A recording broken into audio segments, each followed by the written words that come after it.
சமூக வலைதளங்கள் என்ன வைரல் ஆகுது? யாருக்காவது எல்லாம் புரிஞ்சுதா? எனக்கு ஒண்ணு புரியலைங்க. எனக்கு ஒண்ணு புரியல. உங்களுக்கு ஏதாவது திரு கமலஹாசன் அவர்களோட பேச்சு புரிஞ்சுதான்னு சொல்லுங்க.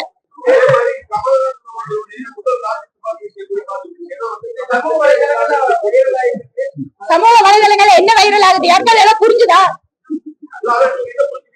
எனக்கு ஒண்ணு புரியலைங்க. எனக்கு ஒண்ணு புரியல. உங்களுக்கு ஏதாவது திரு கமலஹாசன் அவர்களோட பேச்சு புரிஞ்சுதான்னு சொல்லுங்க.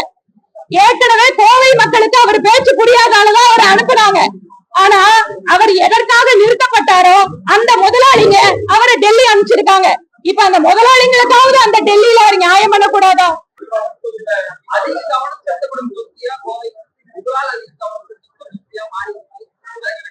பாரதிய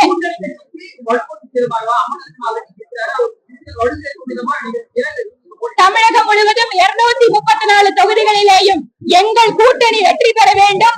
அண்ணன் எடப்பாடி பழனிசாமி அவர்கள் முதலமைச்சராக வேண்டும் என்பதற்காக இந்த மாதிரி ஆயிரக்கணக்கான முகாம்களை நடத்துவதற்கு பாஜக தயாராக இருக்கிறது.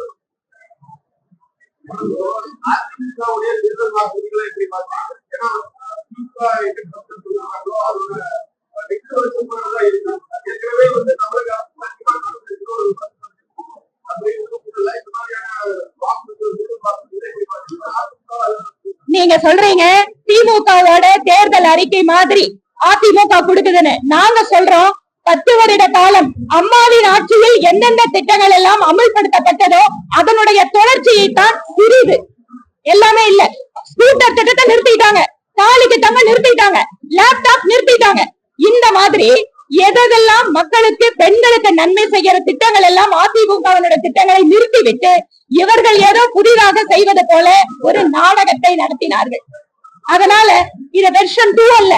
இங்கு அண்ணா திராவிட முன்னேற்ற கழகத்தினுடைய தேர்தல் அறிக்கையில் என்ன வாக்குறுதி கொடுக்கப்பட்டிருக்கிறதோ அதை நிறைவேற்றுவதற்கு மத்தியிலே இருக்கின்ற பிரதமர் மோடி அரசு முழுமையாக துணை நிற்கும்.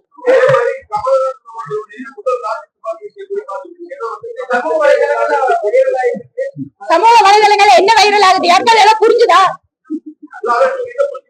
எனக்கு ஒண்ணு புரியலைங்க.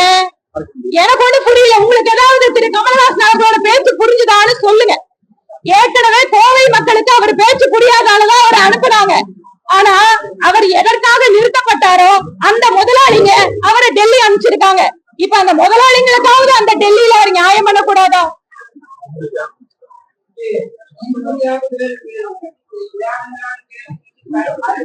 ஐயா ஐயா பத்திரிகையாளர்களை தொந்தரவு பண்ணாதீங்க.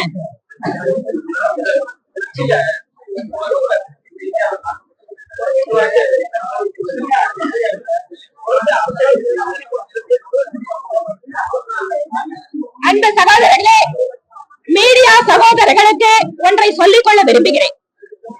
இத்தனை நாள் பெண்களுக்கு எதிரான குற்றங்கள், பட்டியலின மக்களுக்கு எதிரான குற்றங்கள், சமுதாயத்திலே பல்வேறு நிலைகள் இருக்கக்கூடிய செல்வாக்கு மிக்க நபர்களுக்கு கூட எதிரான குற்றங்கள் தமிழகத்தில் அதிகரித்து வந்தது போக இப்போது மீடியா நண்பர்களையும் தாக்கக்கூடிய அளவிற்கு திராவிட மாடல் அரசு இப்போது அந்த மாதிரி ரவுடிகளுக்கு, திமுக அரசாங்கத்தினுடைய எம்எல்ஏக்களுக்கு, மந்திரிகளுக்கு உறுதுணையாக இருந்து கொண்டிருக்கிறது. திருச்சியில ஒரு மீடியா நண்பர் தாக்கப்பட்டிருக்கிறார். இதுவரை எந்த நடவடிக்கையும் எடுக்கப்படவில்லை. இதனோட வீடியோ நேத்துல இருந்து போயிட்டு இருக்கு. தமிழக அரசுக்கு தெரியாதா? தமிழக முதல்வர் கனவு கேட்கிறீங்களே, எங்களுக்கு ஒரு கனவு உண்டு. எங்களுடைய மீடியா நண்பர்களை எந்த அதிகார வர்க்கமும் அச்சுறுத்தாமல் செய்தி சேகரிப்பதற்கு அவர்களுக்கும் ஒரு கனவு உண்டு.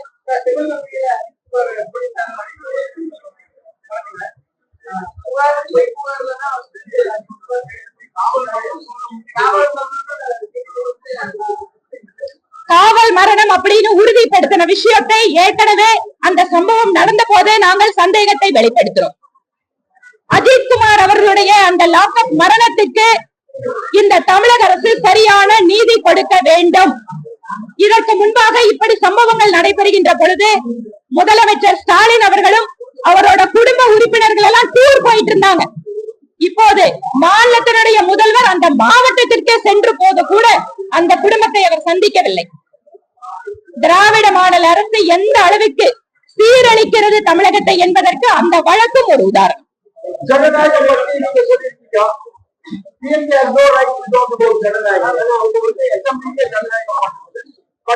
நீங்க ஜனநாயக படத்தை கேக்குறீங்களா இல்ல ஜனநாயகம் அவங்க விமர்சனத்தை கேக்குறீங்களா? இல்ல அந்த you gave a statement because yesterday our honorable chief minister has tweeted in his account in X saying that Rahul Gandhi's questions were not answered in the parliament.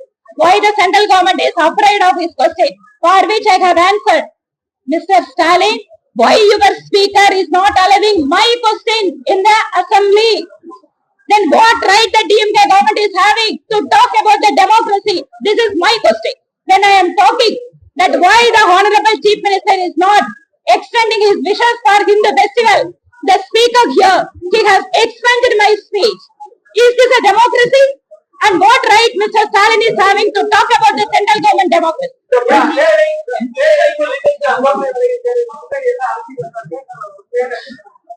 அவருடைய தந்தையாருக்கு உடல்நலம் இல்லாதால அந்த தொகுதியினுடைய சுற்றுப்பயணத்தை மட்டும் மாத்தி கொடுக்க சொல்லியிருக்காரு. உடனே ஏதோ ஒரு பூதாகரமான பிரச்சனையாக அதை மாற்றி அவர் ஏதோ இதுல பின்னால் ஏதோ அரசு எதுவுமே கிடையாது. அன்புக்குரிய சகோதரர் திரு அண்ணாமலை அவர்கள் சட்டப்பேரவைக்குள்ளாக நுழைய வேண்டும் என்பது எங்கள் அத்தனை பேருடைய விருப்பம்.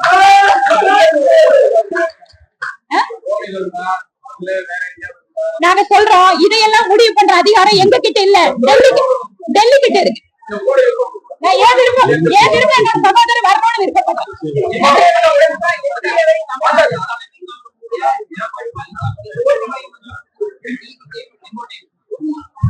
அதாவது திரு செங்கோட்டையன் அவர்கள் ஒரு முதிர்ந்த அரசியல்வாதி. ஆனால் காலத்தினுடைய கொடுமை காரணமாக அவர் இப்போது கட்சி ஆரம்பித்திருக்கிற நடிகரோடு சேர்ந்து நிற்கிறார் என்பதை பார்க்கின்ற பொழுது எங்களுக்கு வேதனையாக இருக்கிறது. இப்போது அண்ணா திராவிட முன்னேற்ற கழகத்தில் இருக்கின்ற அத்தனை பேரும் இணைந்திருக்கிறார்கள், பலமானதாக மாறிக்கொண்டிருக்கிறது. வெற்றி என்பது தேசிய ஜனநாயக கூட்டணிக்குத்தான் என்பதை மக்கள் முடிவு செய்வார்கள்.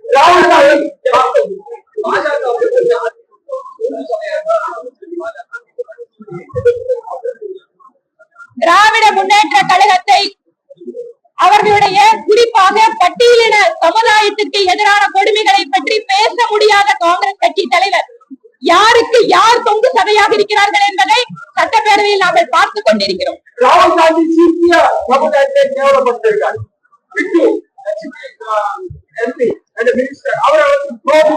Yes, it is not the first time that Congress leader is targeting the Sikh community. So it is in the DNA of Congress of targeting the Sikh community and contributed immensely for the nation building. So this shows his poor mindset and understanding about the Sikh community.